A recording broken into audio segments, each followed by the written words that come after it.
السلام عليكم ورحمة الله وبركاته. ازيكم يا شباب؟ عاملين ايه؟ ان شاء الله النهارده مع بعض هناخد اول حلقة لينا في الكورس بتاعنا، وهنتكلم عن الامبيدد سيستم وليه هو مفيد وليه الناس اصلا بتتعلمه، وهو مفيد لينا في ايه عامة يعني، وايه الابليكيشنز المختلفة الامبيدد سيستم موجود فيها في حياتنا بس احنا ما نعرفش. وهنتكلم برضو طب ايه اللي يفرق الامبيدد سيستم عن الكمبيوتر العادي. فبإذن الله كل ده هنشوفه مع بعض النهاردة في الحلقة الأولانية لينا في الكورس، وإن شاء الله تطلعوا بأكبر استفادة. الكلام ده مهم جدا حتى لو الحلقة مفيهاش عملي، بس بإذن الله الحلقات اللي جاية هيكون فيها العملي ولغة البرمجة السي زي ما اتكلمنا قبل كده في الإعلان بتاع الكورس، وإن شاء الله تستفادوا أكبر استفادة. فيلا بينا نبدأ.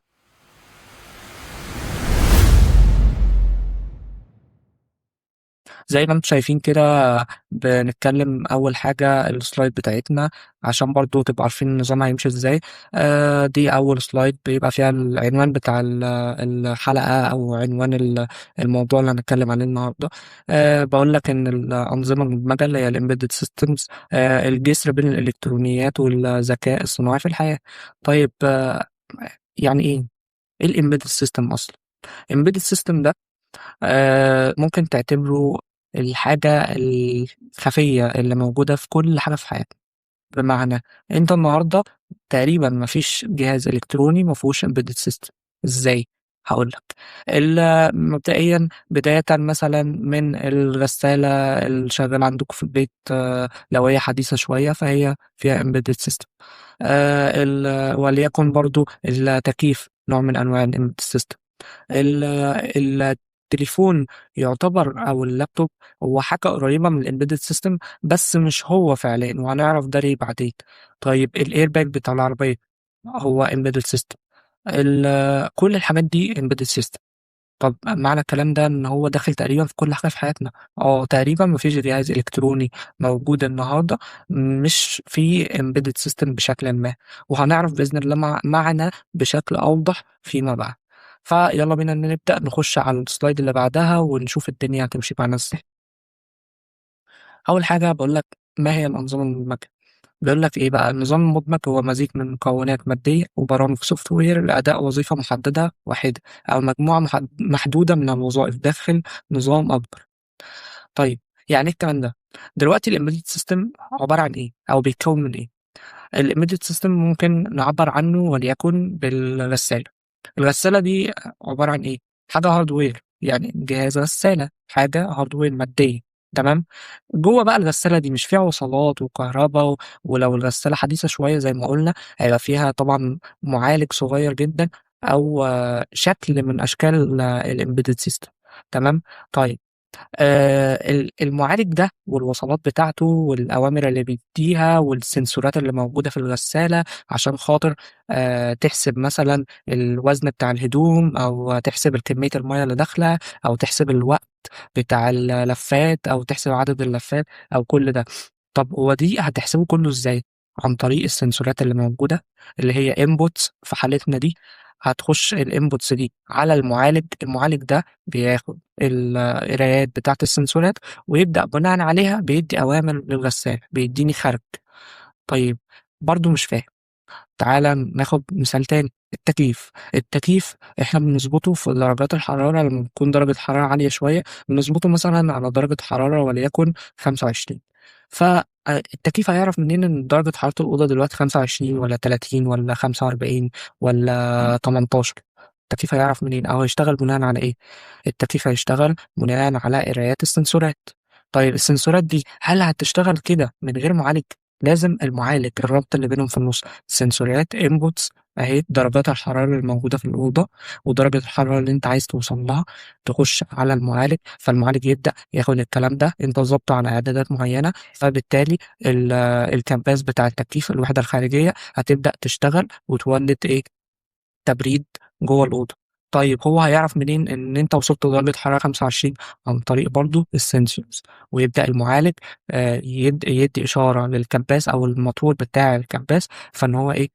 يقف. يقف خلاص إحنا وصلنا لل25 اللي إحنا كنا عايزين نوصل لها، تمام. فالembedded system زي ما أنتم فهمتوا إن هو حاجة hardware اللي هو مثلًا وليكن التكييف، وموجود فيه جواه السنسورات، وجواه المعالج، الحاجات اللي هي إحنا بنمسكها بإيدينا، تمام. طيب الsoftware بقى هو الكود أو الحاجة المتبرمجة بيها المعالج بتاع التكييف، طيب أو البوردة اللي موجودة. طيب الكلام ده بيمشي إزاي؟ الكلام ده بيمشي إزاي على أرض الواقع؟ طب إيه الأمثلة اللي ممكن تكون غير التكييف والغسالة اللي أنت اتكلمت عنهم؟ هنتكلم قدّام واحدة، واحدة وهنفهم مع بعض.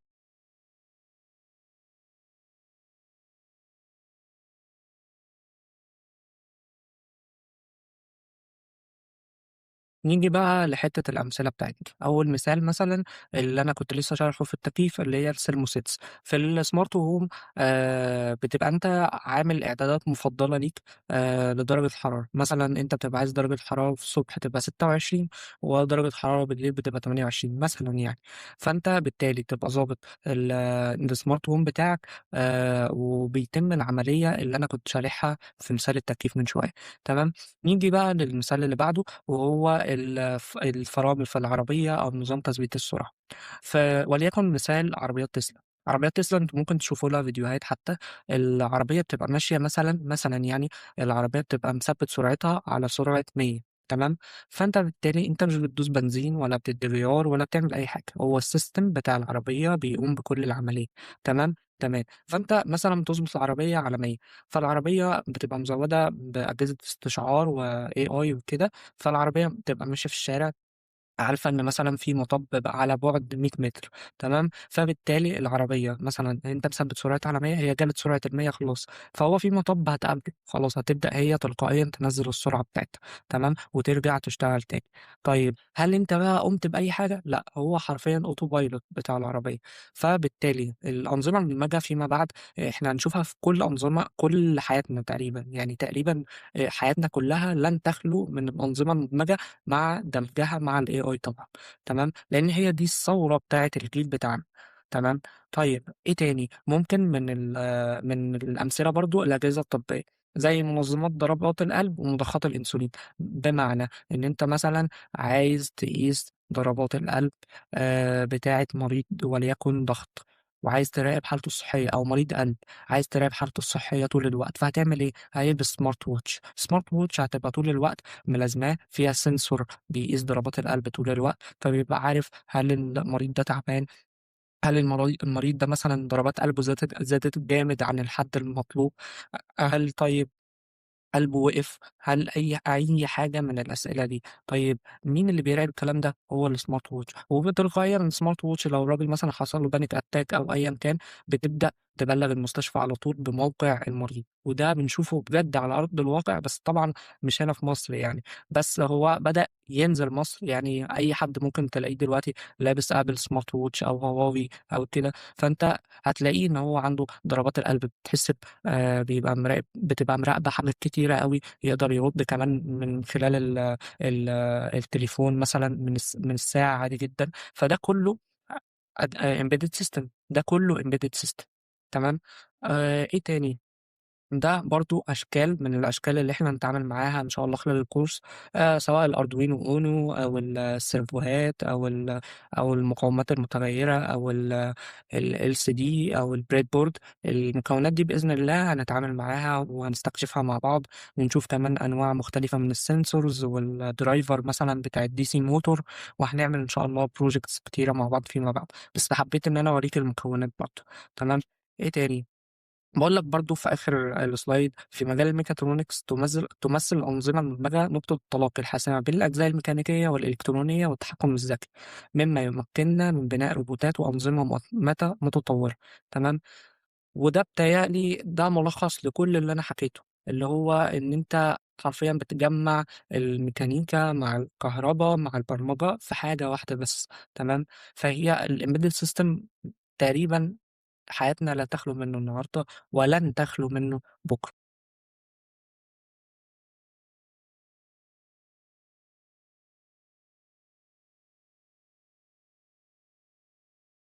في السلايد اللي بعدها باقول لك بقى أنظمة من الحياة اليومية، سواء الغسالة زي ما قُلنا، العربية وقُلنا ليه، الروبوت مثلًا، الروبوت عامةً برضه هو embedded system لإن هو حاجة ميكانيكية بحتة، بيبقى داخل فيها طبعًا electronics وبيبقى داخل فيها البرمجة، تمام. إيه تاني، الairpods برضه تعتبر embedded system صغير شوية، بيكون فيه برضه معالج صغير عشان خاطر يبدأ يستقبل الإشارة ويضبّط الصوت والكلام ده كلّه، الsmart watch وشرحنا ليه.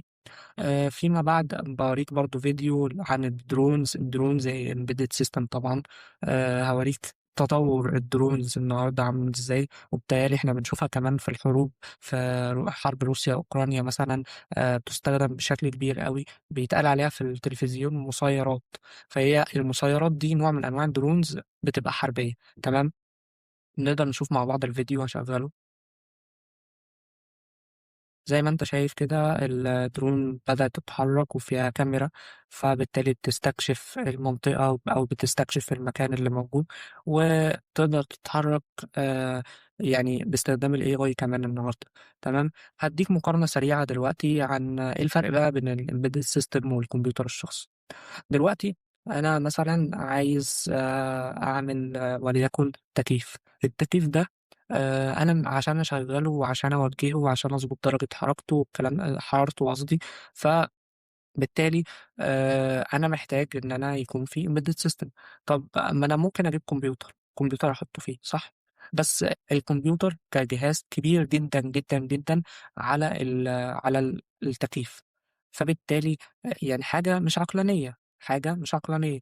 الفرق بينهم بقى إن الكمبيوتر أقدر أستخدمه في أي حاجة وفي أي حتة وأقدر أشغّل عليه أي برنامج وأقدر بُص أعمل كل اللي أنا عايزه. طبعًا الكمبيوتر بيبقى عليه نظام تشغيل سواء Windows أو Linux أو Mac أو أيًا كان، تمام. الموارد المتاحة ليك في الكمبيوتر إن أنت تقدر مثلًا تحط مثلًا كمبيوتر 16 جيجا رام، 225 جيجا بايت SSD مثلًا، هارد مثلًا HDD مساحته تيرا. الكلام ده كله أقدر أتحكم فيه في الكمبيوتر الشخصي، تمام. بس طبعًا الإمكانيات دي غير مناسبة إن أنا أحطها مثلًا في smart watch أو أحطها في تكييف أو أحطها في عربية، لأ طبعًا الإمكانيات دي هاعمل بيها إيه ده كله؟ فبالتالي عملوا الembedded system بيبقى الغرض منه إن هو مخصص لمهمة واحدة بس، ممكن ما يحتويش أصلًا على نظام تشغيل يبقى bare metal أو نظام تشغيل مخصص زي Artus، تمام. محدود جدًا من المواد بتاعته، المعالج بطيء طبعًا بالنسبة للكمبيوتر لو هنقارنه بالكمبيوتر، بس هو سريع جدًا، جدًا في تنفيذ العمليات، وهنتكلم فيما بعد عن موضوع الreal time، تمام. التكلفة بتاعته قليلة جدًا، ممكن توصل لدولار في بعض التطبيقات، ويقدر يشتغل في أي مكان، إنما الكمبيوتر أنا لازم أكون قاعد ومستريح، والتكلفة بتاعته طبعًا تتخطى أرقام كبيرة جدًا. أقل كمبيوتر شخصي النهارده ممكن يكون عامل 10، 12,000 جنيه، ده لو أنت بتلعب في الحد الأدنى يعني. فبالتالي أنت عملوا ليه الembedded system فهمنا من خلال المقارنة السريعة دي، تمام. برضه فيما بعد هاكلمك بقى عن التحديات الهندسية اللي بتقابلنا كباشمهندسين المفروض يعني في سوق العمل أو في أرض الواقع. أول حاجة مثلًا اللي أنت عندك قيود للموارد. قيود الموارد بمعنى إيه؟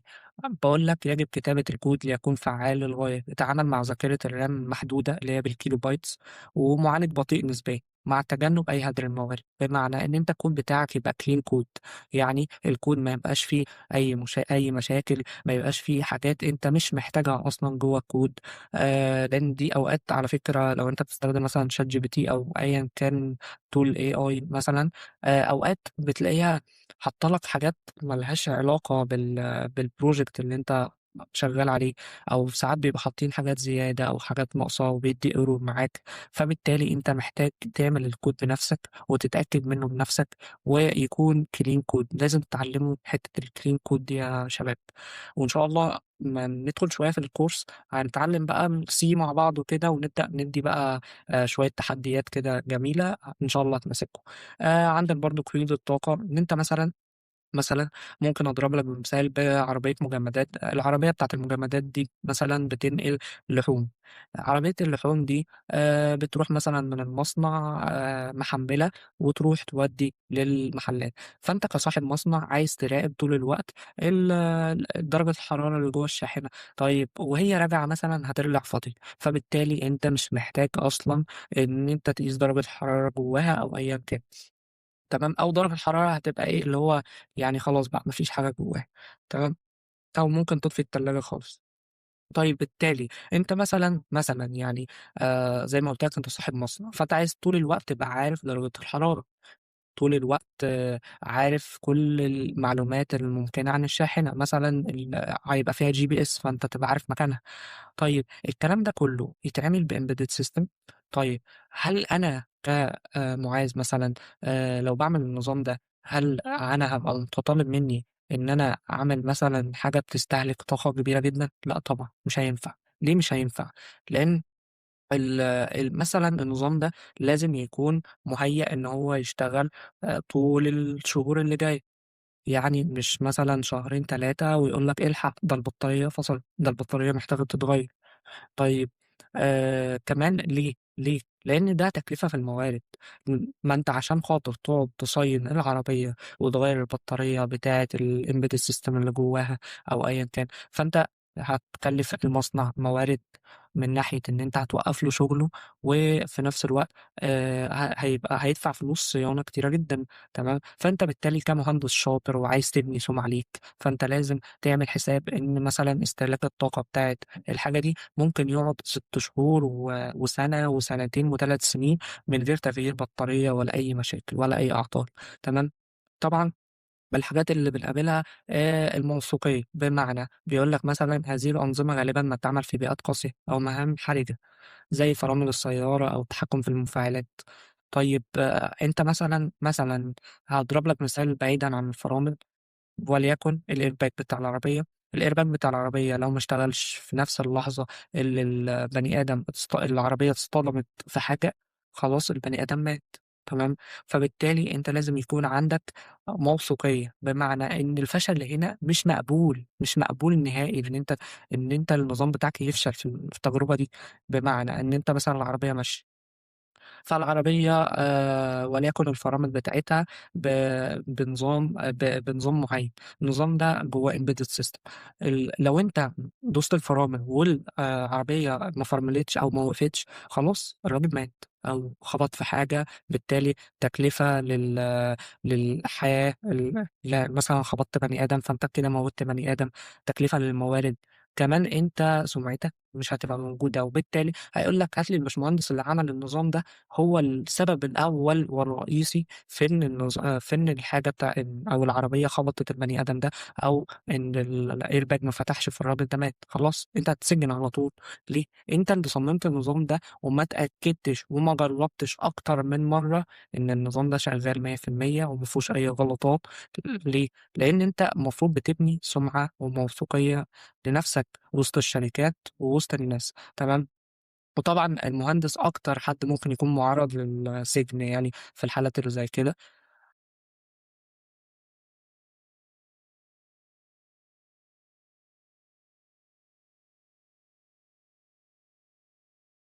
نيجي بقى لحتّة التكلفة، التكلفة حاجة مهمة جدًا، ليه؟ حاجة مهمة لإن أنت مثلًا لو في مصنع غسالات، فأنت الغسالة بتتجمّع بشكل معيّن، فكل غسالة طبعًا ليها الsystem الخاص بتاعها. طيب أنت لو مثلًا استخدمت معالج معيّن، والمعالج ده كان قدّامك معالجين، معالج غالي أوي ومعالج رخيص شوية أرخص منّه، بس الاتنين بيأدّوا نفس الوظيفة أو بيأدّوا بنفس الكفاءة، تمام؟ تمام. طيب المعالج ده مثلًا وليكن ب20 جنيه والمعالج ده ب15 جنيه، والمصنع بيصنّع 100 غسالة، 100 غسالة، 100.000 غسالة. تمام، مصنع بيصنّع 100.000 غسالة، أنت لمّا توفّر من 20 ل15 لمّا توفّر ال5 جنيه دي، طبعًا مش على حساب الموثوقية اللي كنا لسه بنتكلّم عليها من شوية أو تمام، فأنت أمّا توفّر 5 جنيه، 5 جنيه لمّا تضربها في 100.000 غسالة مثلًا المصنع بينتجها خلال السنة، فأنت وفّرت للمصنع في السنة الواحدة 500.000 جنيه، فبالتالي أنت هنا بتبني سُمعة لنَفْسك في السوق، تمام، تمام. نخش مع بعض على اللي بعده، وهنا باقول لك التعريف العلمي والجوهر الهندسي للembedded system. طبعًا باقول لك إن الحاسب الشخصي متعدد الأغراض ومرن، ده اللي اتكلمنا فيه قبل كده، والنظام المدمج متخصص وظيفته محددة مسبقًا بدقة عالية وكفاءة في استهلاك المواد. قيود الموارد طبعًا هي اللي هي الresource constraints. أحد التحديات الرئيسية هو العمل ضمن قيود صارمة على الذاكرة، زي ما اتكلمنا قبل كده. تمام. نيجي بقى لحتّة ليه بندرس embedded system في الmechatronics زي ما اتكلّمنا قبل كده، عشان نفهم إزاي كل ده بقى بيشتغل مع بعضه سواء الsensors أو الmicroprocessors أو الmotors بتاعتنا أو أيًا كان، أو الخارج أيًا كان شكله. تمام، تمام. ف نخش مع بعض على اللي جاي عشان هنتكلّم عن نقطة مهمة جدًا، وهي الشكل العام للembedded system.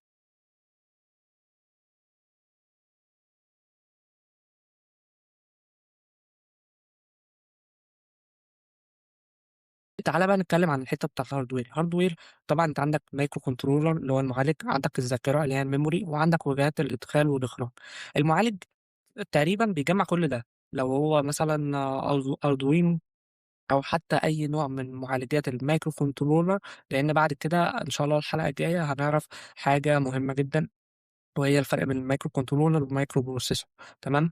طيب، المعالج اللي هو الmicro controller ده عبارة عن إيه؟ حاجة بتجمّع الذاكرة ووجهات الإدخال والإخراج كل ده في شريحة واحدة، زي الATmega 320B اللي هي موجودة، الشيباية اللي موجودة في الArduino. تمام، تمام. طيب، المعالج ده بيبقى عبارة عن إيه؟ أو أنا مش فاهم يعني إيه معالج ولا فاهم اللي أنت قُلته.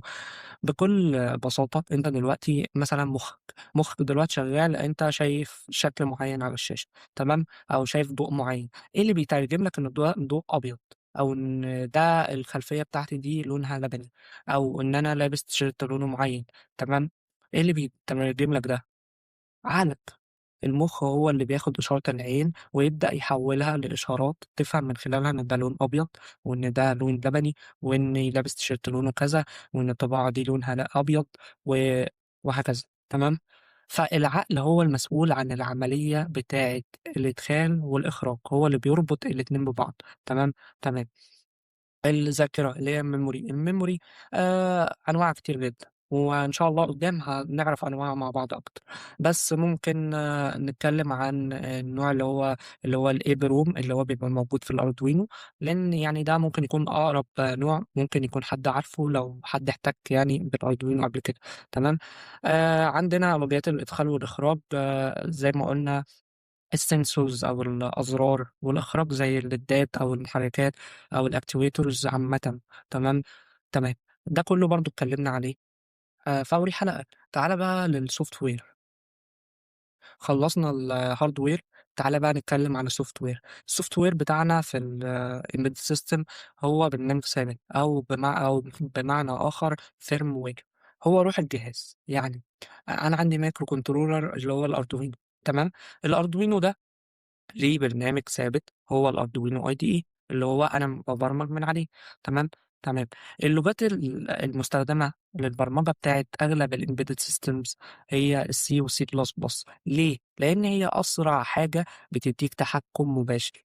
يعني أنا باقول لك برضه في الslides السبب توفير السرعة القصوى والتحكُّم المباشر في سجلات المكونات المادية، اللي هي الhardware registers، وهي عناصر حاسمة في بيئة الموارد المحدودة. تمام، تمام. وهنتكلم عن ده أكتر، وده هيبان أكتر في المشاريع العملي فيما بعد. نتكلم عن أنماط البرمجة الBar Metal. الBar Metal هو إن أنت حرفيًا الكود بتاعك بيتحكم في كل حاجة، هو نظام التشغيل بتاعك. يعني أنت مجرد ما تكتب الكود وتحرقه على Arduino، فأنت بالتالي ده نظام التشغيل بتاع الmicro controller اللي هو الATmega 320B. ف بالتالي نظام التشغيل بتاعك بيعتمد بشكل رئيسي على الكود بتاعك. فزي ما قُلنا قبل كده لازم يكون الكود clean code، ويكون مُرتّب بشكل كويس، ويكون ما فيهوش أي error عشان خاطر طبعًا هو حتى لو في error يعني عامةً الكود مش هيتحرق على الArduino، بس لازم أنت كمهندس تبقى على الأقل عارف الerror بتاعك ممكن يبقى فين. تمام. ممكن نتكلم برضه عن حتّة الRaspberry Pi حتّة بسيطة كده. الRaspberry Pi مش زي الArduino، بمعنى إن هي مش Bare Metal. مش الكود هو اللي بيتحكم في كل حاجة، لأ الRaspberry Pi هو معالج قوي جدًا، جدًا، أشبه بكمبيوتر صغير بتحرق عليها نظام Linux، يعني ممكن تحرق عليها نظام Linux كامل في بعض الأحيان أو tools منه عشان تستخدمها في الproject بتاعك، تمام، تمام. نخش بقى على حتّة إيه، دورة العمل أو اللي هي إيه، الloop اللي دايمًا بيبقى فيها الembedded system، اللي هو عندك inputs وليكن الزراير، وعندك المعالج، فالinputs هتخش تعمل لها معالجة، وبعد كده تبدأ تدّيني إخراج، تمام، فأنا بالتالي كمهندس مثلًا بادّي feedback إنه لأ، ده هو اتحرك بزاوية كذا، أنا عايزه يوصل للزاوية دي، فبالتالي أنا بادّي feedback فاللي هو باعدّل حتّة صغيرة في الكود، باعدّل مثلًا وليكن رقم الزاوية لو مواتير سيرفو وباعمل robot arm فأنا عايزه يوصل للمكان الفلاني تمام، فأنا عايزه يوصل للمكان الفلاني دي معناها إن هو يبقى على زاوية فلانية، طب أنا عملت مثلًا زاوية 90 وما وصلش للمكان الفلاني، فأنا هابدأ بقى إيه، أزوّد مثلًا 100، 120 وهكذا تمام، لغاية ما أوصل للمكان المحدد اللي أنا عايز أوصل له كل مرة، ماشي.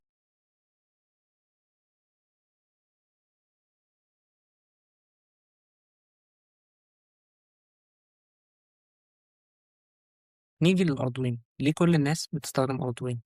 الArduino هو رخيص. ودايمًا حتى في الكليات أو في الكورسات أو في أيًا كان، دايمًا بيرشحوا أردوينو، ليه؟ لإنه رخيص وتقدر عن طريقه إن أنت تطبّق أغلب المشاريع بتاعة الembedded system البسيطة، فهو بيحقق المطلوب منه. طبعًا أنا كاتب لك شوية معلومات عنه وتفاصيل زي إن هو بيستخدم شريحة ATmega 320B اللي أنا ذكرتها أكتر من مرّة، الذاكرة بتاعته EEPROM، الكود بيشتغل فلاش، parameter طبعًا زي ما قُلت إن هو ما فيش نظام تشغيل، هو أنت الكود بتاعك هو نظام التشغيل. طبعًا عنده مداخل ومخارج analog وdigital فبالتالي هو تقدر تستخدمه في أكتر من application. الطاقة بتاعته تقدر تلغيه بكذا نوع من أنواع ال وليكن مثلًا الadapter اللي هو ال9 فولت أو عن طريق الوصلة المخصصة بتاعته اللي هي بتاعة مَكَن الطباعة، فالأردوينو سهل إن أنت تتعامل معاه على أرض الواقع، وبيحقق لك الرغبة اللي أنت عايزها منه، تمام.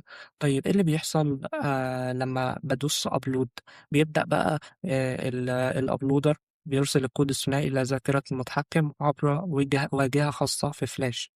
الرابط اللي هو الlinker بقى بياخد الكلام ده يربط لغة الآلة بالمكتبات والأجزاء الأخرى للكود النهائي، المترجم اللي هو الcompiler اللي هو بيحوّل الكود اللي هو C++ إلى لغة ثنائية اللي هي الbinary تمام، الكلام ده إحنا هنفهمه أكتر قدّام، لإن في إن شاء الله حلقة عن الأردوينو وهنحرق مع بعض أول كود وهنعرف الدنيا ماشية إزاي.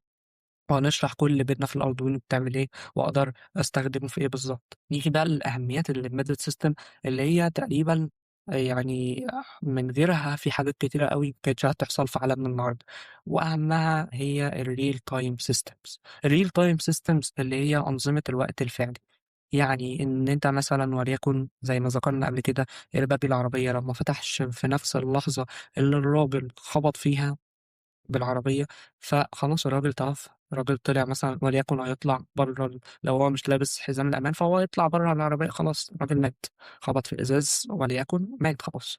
فأنت بالتالي أنت بتصمم حاجات لازم يكون عندك فيها real time زي مثلًا شاحنة الدواجن زي ما كنا بنتكلم عليها، فأنت عايز تعرف في الوقت الفعلي درجة الحرارة جوّه الشاحنة عاملة قد إيه، تمام؟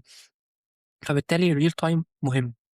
real time مهم جدًا، وحاجة يعني ترتقي إن هي تقريبًا في كل حاجة، في كل حاجة في حياتي.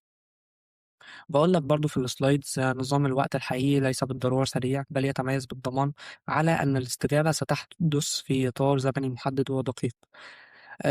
يعني برضه حتى لو هيبقى في تأخير، يبقى محسوب التأخير بتاعك ده هيبقى كام ثانية، تمام؟ بيقول لك إيه برضه، بيقول لك في حاجة اسمها hard real time وsoft real time.